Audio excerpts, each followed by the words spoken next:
Blog Talk Radio.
Welcome to the Medlock Post Radio Show.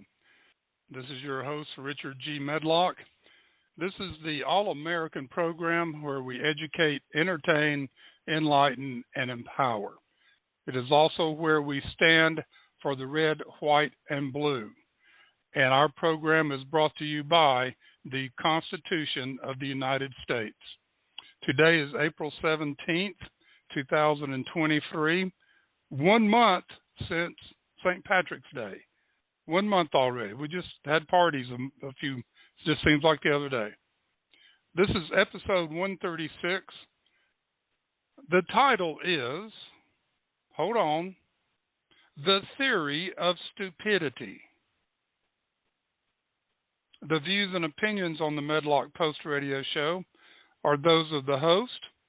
They are not necessarily the views and opinions of Blog Talk Radio, Spreaker.com, its corporations, affiliates, or any other podcast streaming services, and that includes iHeart. iHeart is one of our carriers. Appreciate all that they're doing to try to promote the Medlock Post. That's right, ladies and gentlemen. Episode 136, The Theory of Stupidity. Now, you think this is a joke. After today's show, you will not think that this is a joke. It's funny in a lot of ways, but it is not a joke.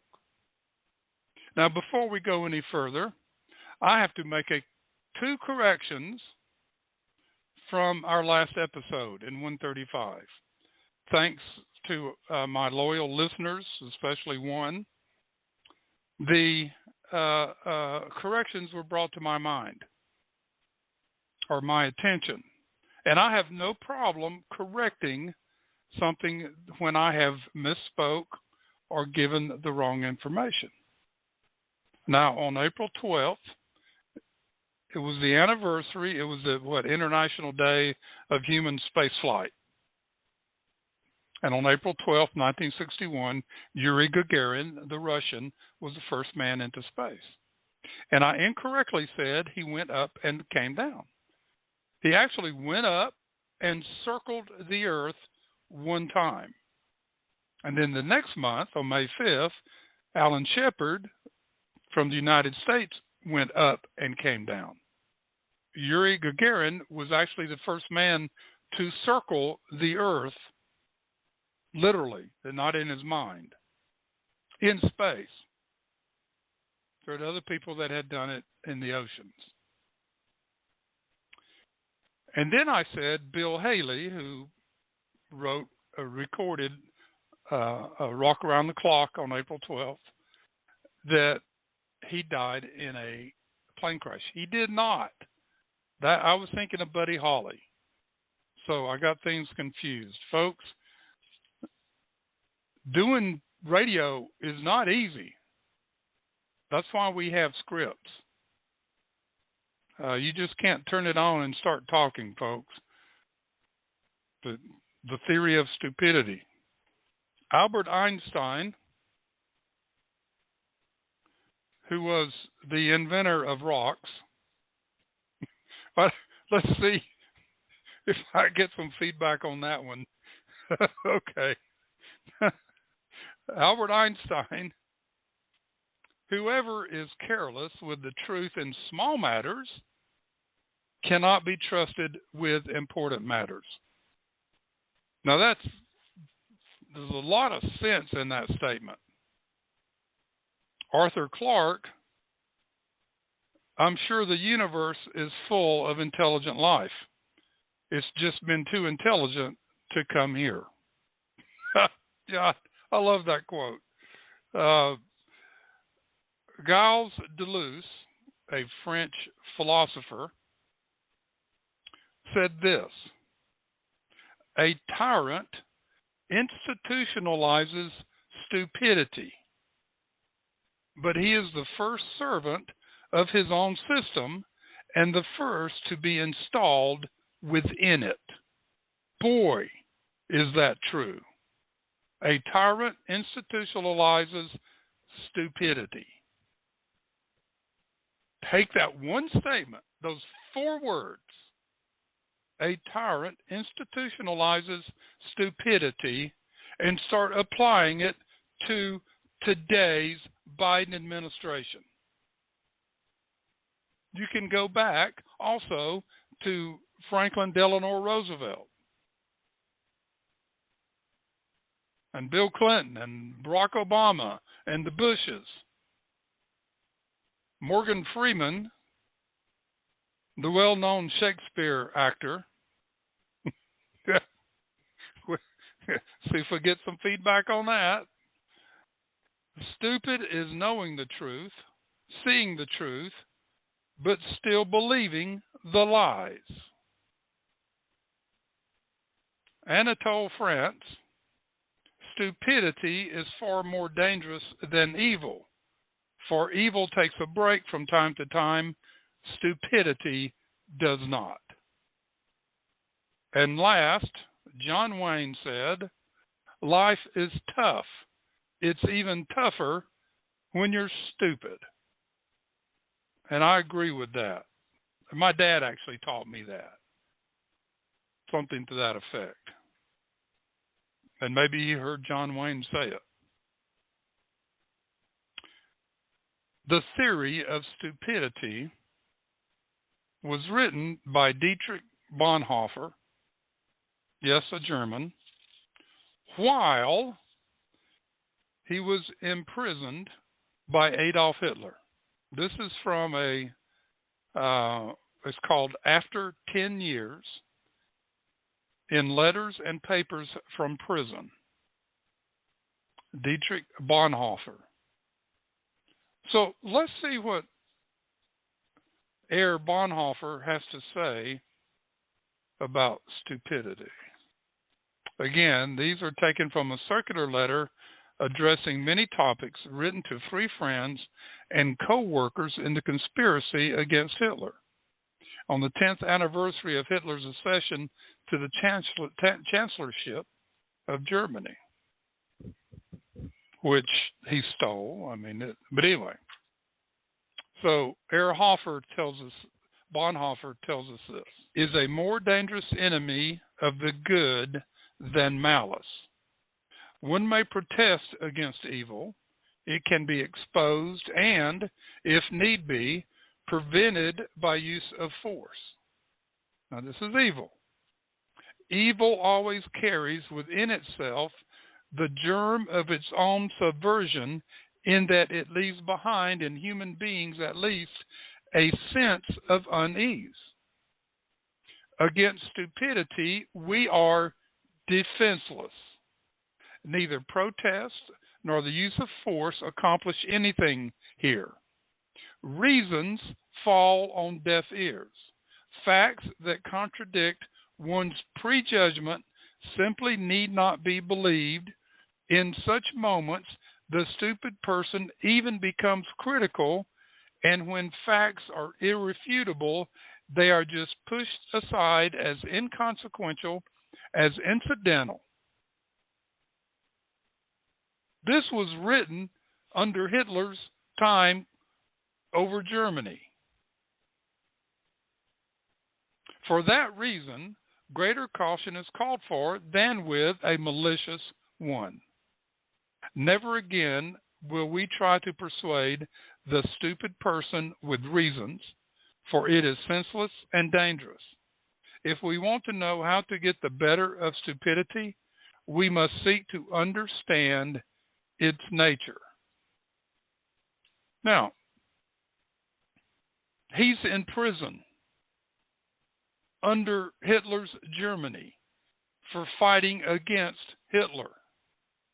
And he's writing these things from experience. Back to Herr Bonhoeffer. This much is certain, that it is in essence not an intellectual defect, but a human one. So he's saying that this is not a genetic thing. This is not something wrong with the body, but a human defect.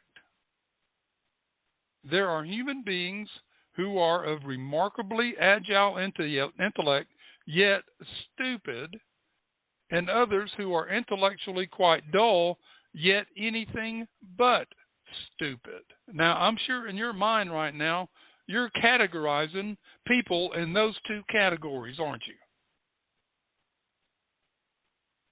Yeah. You're not trying to, it's just coming out. We discover this to our surprise we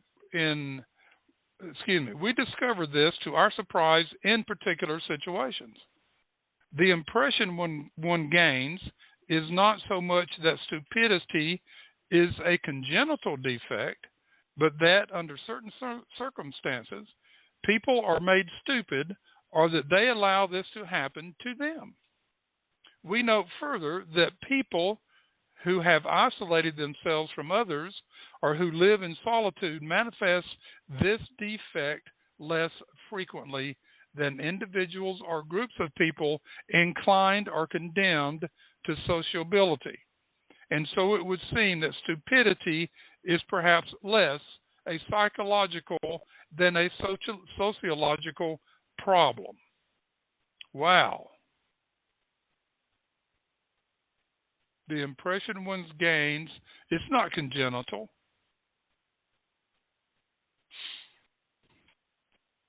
Is it learned? Is it a sociological problem? So as he's saying here, it's less a psychological than a sociological problem. You're thinking here, folks, aren't you? Your synapses are just pounding, rationalizing this in what is going on in the world today. Now, how many of you have reached a conclusion that stupidity is being taught in our education system? And a lot of it. Public-funded education. Some of you might have come to that conclusion at this point. It is a particular form of the impact of historical circumstances on human beings, a psychological concomitant of certain external conditions. Under closer observation, it becomes apparent that every strong upsurge of power in the public sphere, be it of a political or of a religious nature, infects a large part of humankind with stupidity. Now, he throws it into two public spheres, the power of the public sphere. One on the political sphere and one of the religious sphere. Now, we've seen the body politic many times fall for the diatribe that want to gain control over everything you do. Religion, some religions have gone off the beaten path, become radical or extreme, and taken people down another path of what we're going to call stupidity.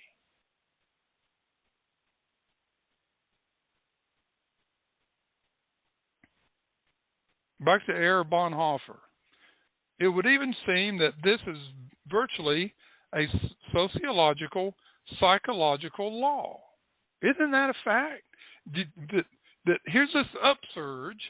We've seen this upsurge in democratic Marxism, and what do we see in the body politic? What do we see in the citizens in the United States of America? They fall for this diatribe, this climate chaos, this, defund the police. No laws. We don't need laws. We don't need no stinking sheriff. The power of the one needs the stupidity of the other. Folks, remember that phrase. Power of the one needs the stupidity of the other. They need to control you. The process at work here is not that particular human capacities, for instance, the intellect, suddenly atrophy or fail. Instead, it seems that under the overwhelming impact of rising power, humans are deprived of their inner independence and more or less consciously give up establishing an autonomous position toward the emerging circumstances. So you feel like it's better to be a sheep and go with that flow because it's the easier path instead of standing up to Marxism and progressivism and evil. And here's stupidity. The fact that the stupid person is often stubborn must not blind us to the fact that he is not independent. Let me read that again. The fact that the stupid person is often stubborn must not blind us to the fact that he is not independent, which means they cannot think for themselves. Boom. Did the education system hit you now? Indoctrinate, tell them what to think, not how to think. In conversation with him, the stupid person, one virtually feels that one is dealing not at all with a person.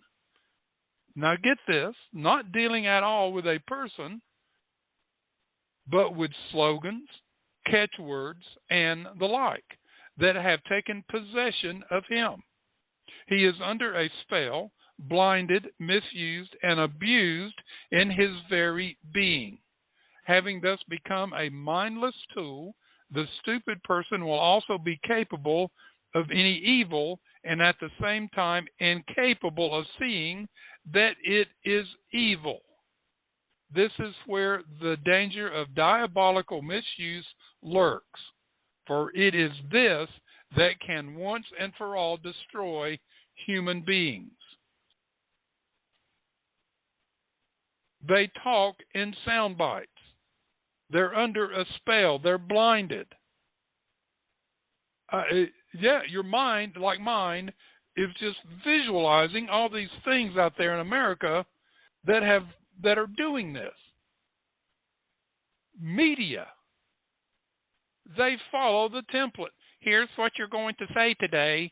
Here's what you're going to report on the news. Here's the film you're going to make next week. Here's this cartoon you're going to make. This is what's happening. Continuing with Erich Bonhoeffer. Yet, at this very point, it becomes quite clear only an act of liberation, not instruction, can overcome stupidity. Here we must come to terms with the fact that in most cases a genuine internal liberation becomes possible only when external liberation has preceded it. Until then, we must abandon all attempts to convince the stupid person. This state of affairs explains why in such circumstances our attempts to know what the people really think are in vain and why. Under these circumstances, this question is so irrelevant for the person who is thinking and acting responsibly. The word of the Bible that the fear of God is the beginning of wisdom declares that the internal liberation of human beings to live the responsible life before God is the only genuine way to overcome stupidity. Amen. His final thought. But these thoughts about stupidity also offer consolidation in that they utterly forbid us to consider the majority of people to be stupid in every circumstance. It really will depend on whether those in power expect more from people's stupidity than from their inner independence and wisdom. Marxism, communism, does not want independent, wise people under their control. They want the dependent, stupid person that cannot think for themselves. Dietrich Bonhoeffer, from after 10 years in Letters and Papers from Prison. I should post that on my blog. Of course, this show will be. Now, I want to thank Dave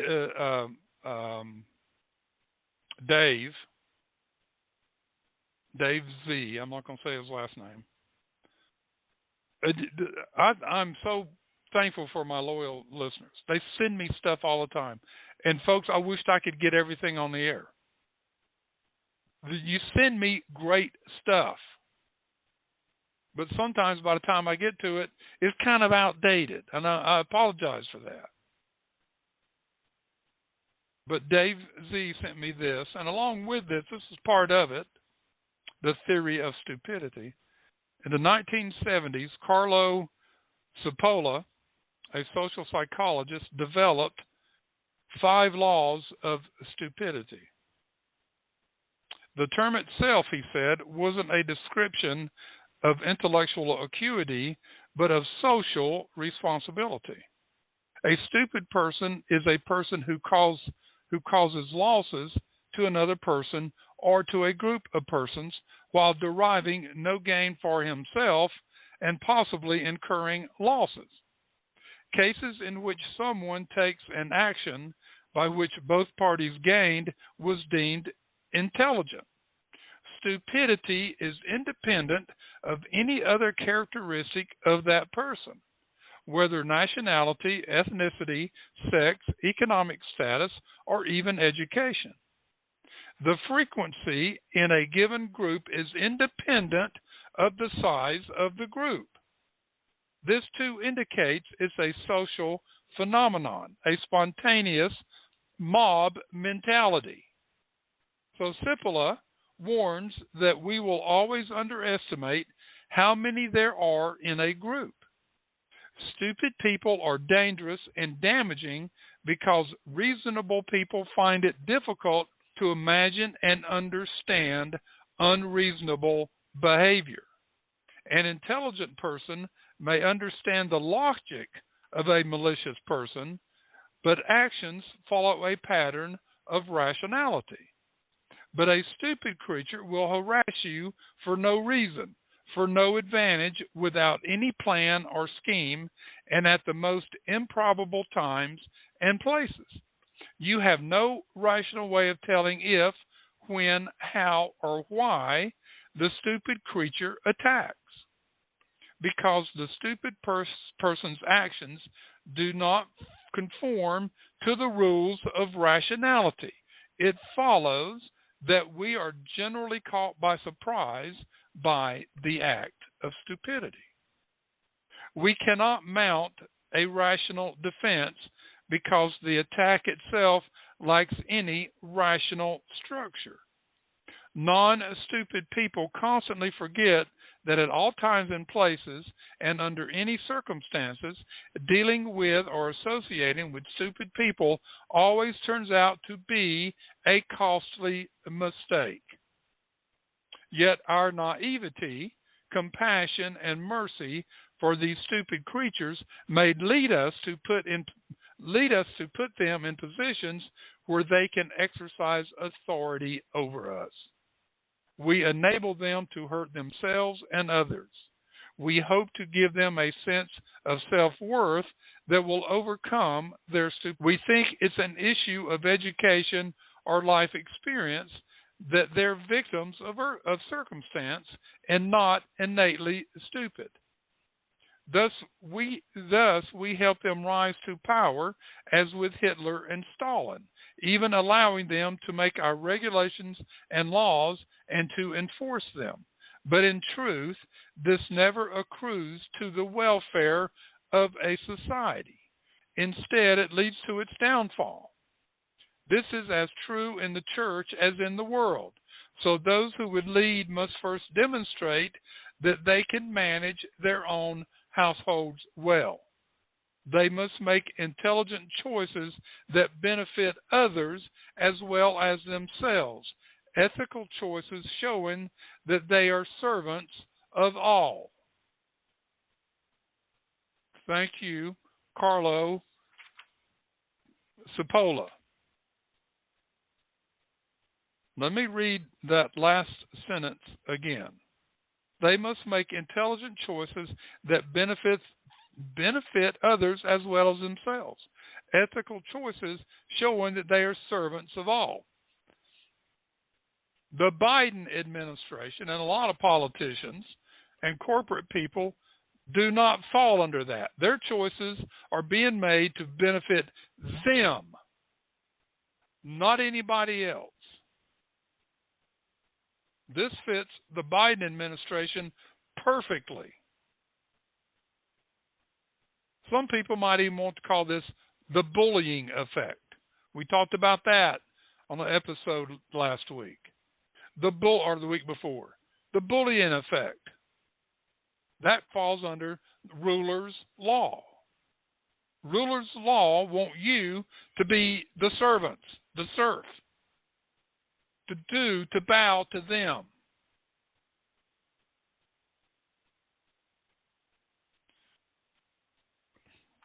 Great information. Thank you, Dave Z. There's so much going on, folks. Now, let's talk further about the theory of stupidity / insanity. I've got two examples here. The one that just came up, this was hidden deep down in the news during the weekend. It did not I'm surprised it didn't make national news. But this is from Alicia Rodriguez, April 13th, 2023, from the Republic Brief. And you should follow that, folks, the Republic Brief.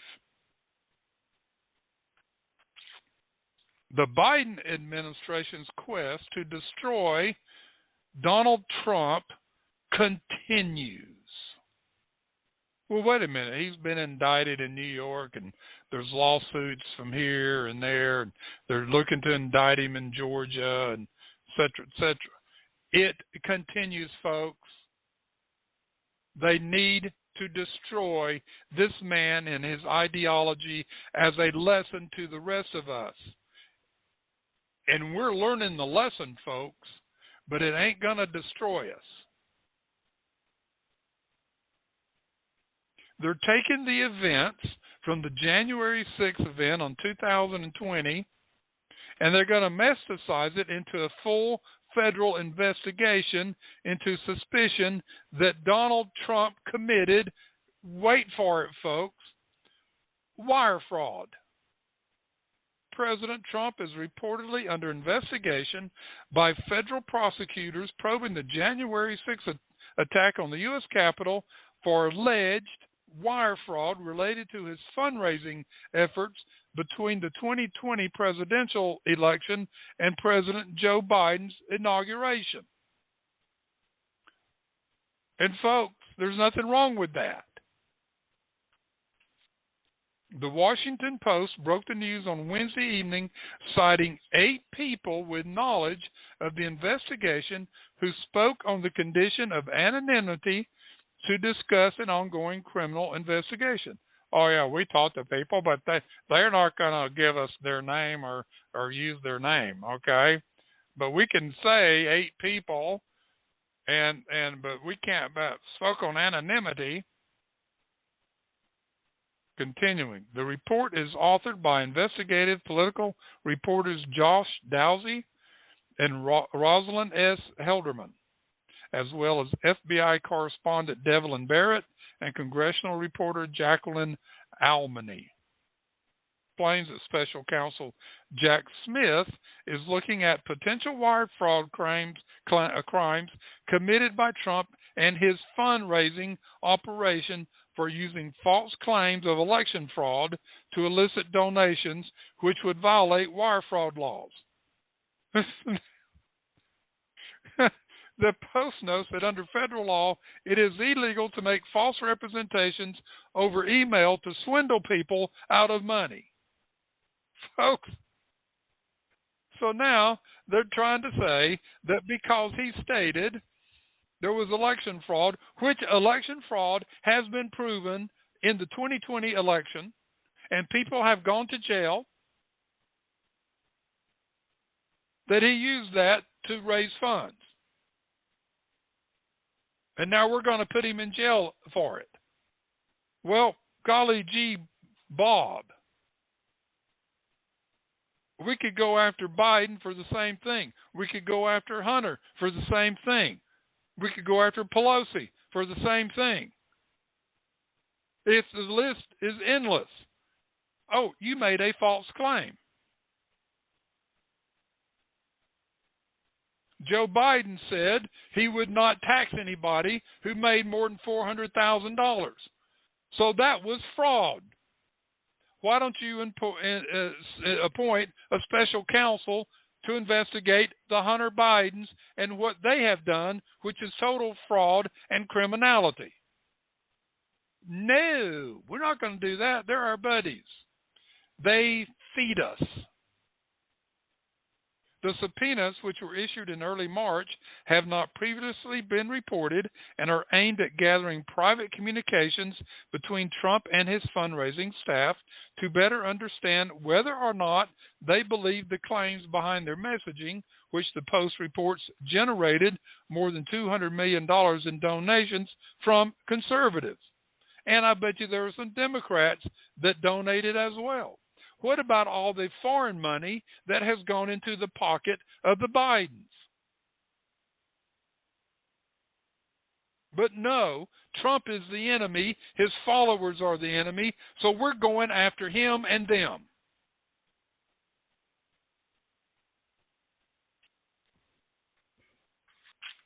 That's why I said stupidity / insanity. Insanity is doing the same thing over and over and coming up with the same result. This is the worst kind of Democrat authoritarianism.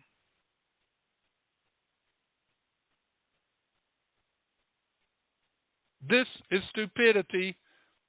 They're not making any decisions to benefit all of us. Only them, to keep them in power, to keep their money flowing in, and to take us down, America down. Now, what's the second thing? What is the other thing to go in with this stupidity? John Kudla asked the question, when will this climate madness end?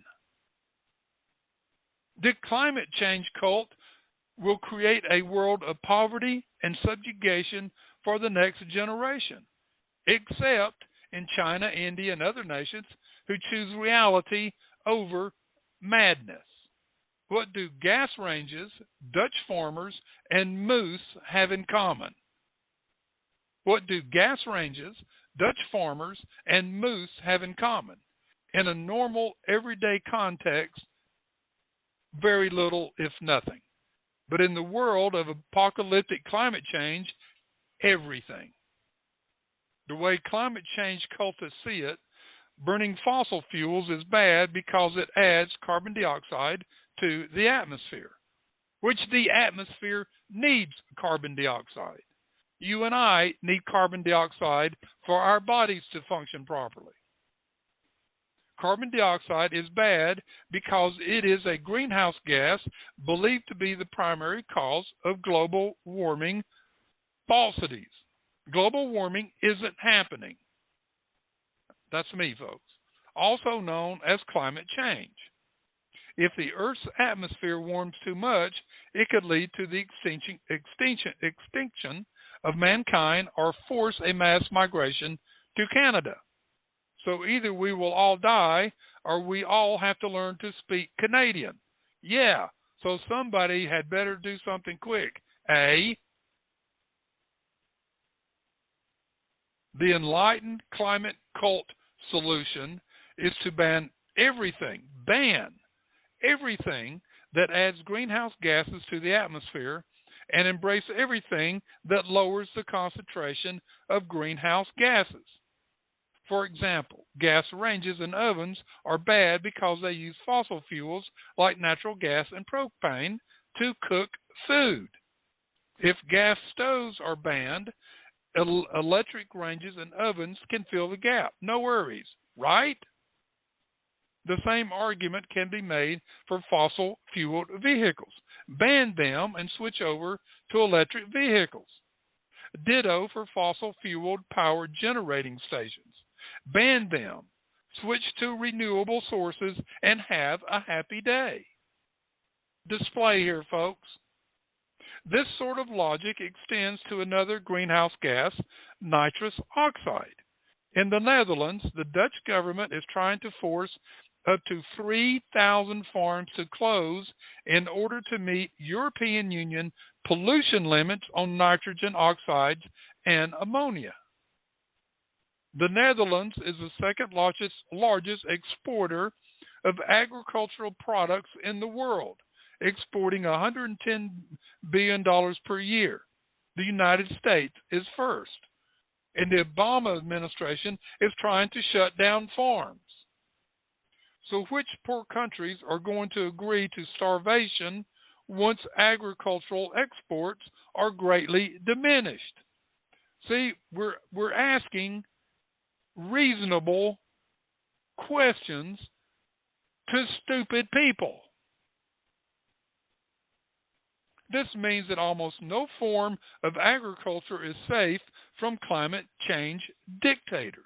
Cows and pigs are well-known emitters of methane, another greenhouse gas, plus various amounts of nitrous oxide and ammonia. Even farmers who grow grains and other plants often utilize ammonia-based fertilizers, which require heat from fossil fuels and can degrade into nitrous oxide. It's a natural phenomenon. It's how God created the earth to function. On the other side of the equation, carbon dioxide can be removed from the atmosphere, from the atmosphere via carbon sinks, S-I-N-K-S. The oceans are the world's most significant carbon sink, absorbing roughly 50% of the carbon added to the atmosphere. The second largest sinks are forests. Trees absorb nearly twice the amount of carbon as they release annually. This is where the moose come in. So now they're afraid of carbon dioxide, and they keep telling us, oh, the ice is going to melt. the glaciers are going to melt, and the oceans are going to rise. Well, wouldn't that be a good thing to take away carbon dioxide?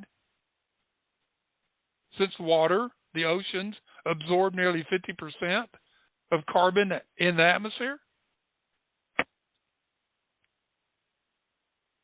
But this is where the moose come in. According to a group of Norwegian bioscience researchers, moose can affect forest regeneration in areas where the trees were cleared for lumber. This is because they trample vegetation, alter the soil composition through urination and defecation, and consume as much as 60 pounds of samplings and other vegetation daily. In climate terms, by eating potential carbon sinks, the moose may cut carbon shortage in those areas by as much as 60%. What is the solution? Eradicate the moose?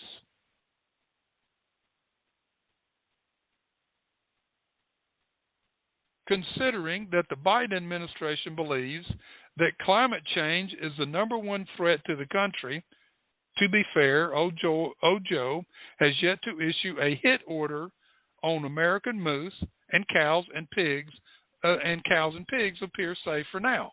However, gas-powered appliances and fossil fuel-powered vehicles are not. The game is already afoot. In 2021, Biden signed an executive order banning the federal government from purchasing gasoline-powered vehicles by 2035 and requiring federal contracts for all goods and services to be carbon neutral by 2050. Despite claims to the contrary, the U.S. Consumer Product Safety Commission has already begun the process of banning gas stoves by approving an official request for information on the hazards related to them. That request of information came from the Biden administration. At the same time, California is charging ahead with its own environmental plans. The state will ban the sale of gas-powered water heaters and furnaces by 2030. In addition, it and 6 other states intend to ban the sale of gasoline-powered vehicles by 2035. Stupidity on display. Last Monday, the United Nations released a report saying, the world is rapidly approaching catastrophic levels of heating. UN Secretary General Antonin Guterres said developed countries should attempt to reach net zero carbon emissions by 2040 instead of 2050. Okay, that is a surprise. Here comes the insanity part, folks. Because as far back as 1972, the United Nations claimed we had only 10 years to avert catastrophe. In 1989, the United Nations, again, we were all still around, again, predicted we had 10 years left. In 2007, yes, we were still around. The UN Intergovernmental Panel on Climate Change Chairman Rahadra Pachauri said if there is no action before 2012, that is too late. Well, folks, here we are in 2023, and nothing has happened. Yes, here we are 41 years after the original UN deadline, and we still have 17 years left to save the Earth. Note the chart below. Well, there was a chart in this. It appears as though temperatures have risen, but are they close to the predictions of climate activists or their primary scientific source? No. Matter of fact, the UN itself, and they won't put this out, but it was found that in the last 8 to 10 years, temperatures have actually gone down. Wow. This is a controlling effect over stupid people, and many people fall for this.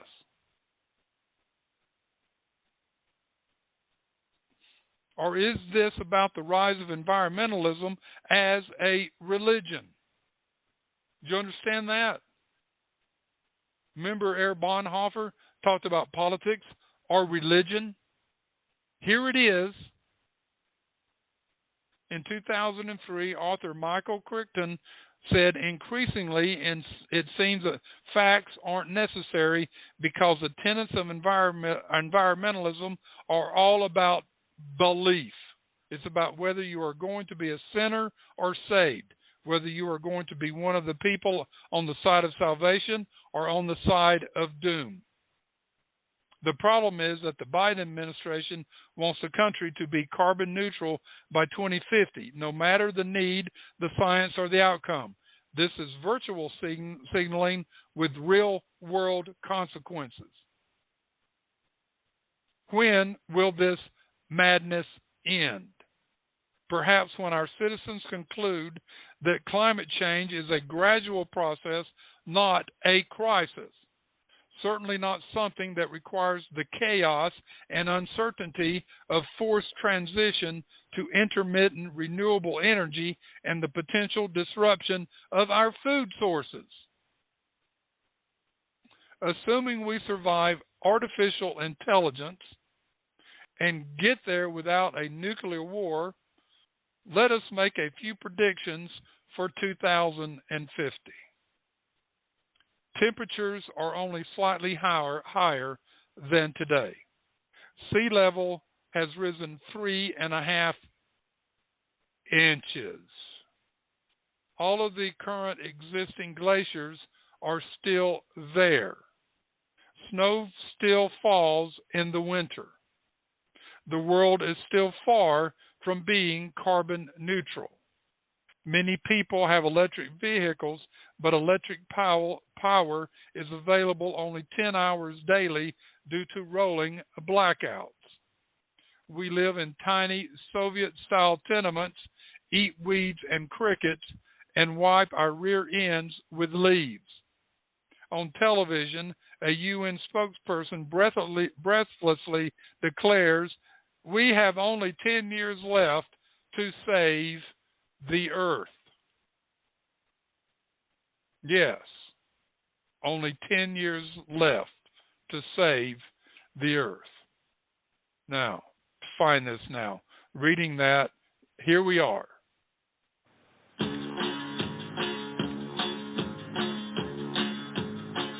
Oh, we're happy little commies, our daddies and our mommies, and brothers and our sisters, and aunties and our uncles, and grandmas and our grandpas, and first and second cousins, all live here in a 3-room flat. We line up and take a number, and wait to use the bathroom, and whistle through our little commie hats. And then we act like we had breakfast, and smile and rub our tummies, and go along our little merry way to our little commie jobs, where we pretend to work and they pretend to pay. Now you take Cuba, a veritable paradise, with a plethora of beans and rice, and evidently every 57 Chevy ever made, and we keep them running at a snappy little linen-like pace, while our illustrious leader blows promises of our face. Oh, we're happy little commies, our daddies and our mommies, and brothers and our sisters, and aunties and our uncles, and grandmas and our grandpas, and first and second cousins, all live here in a 3-room flat. We line up and take a number, and wait to use the bathroom, and whistle through them little commie hats. And then we act like we had breakfast, and smile and rub our tummies, and go along our little merry way to our little commie jobs, where we pretend to work and they pretend to pay. Now you take China, that most magical of places, where 1 billion smiling faces causes pretty major soreness to the muscles of the jaw, and our beaming soldiers with truncheons at parade rest free us from all decision, 'cause Papa Mao knows best. Lest we forget about Vietnam, where the perky little peasants are rousted at dawn and bend way over the whole day long, and sling them snappy little rice-sickles left and right. Whoa, we're happy little commies, our daddies and our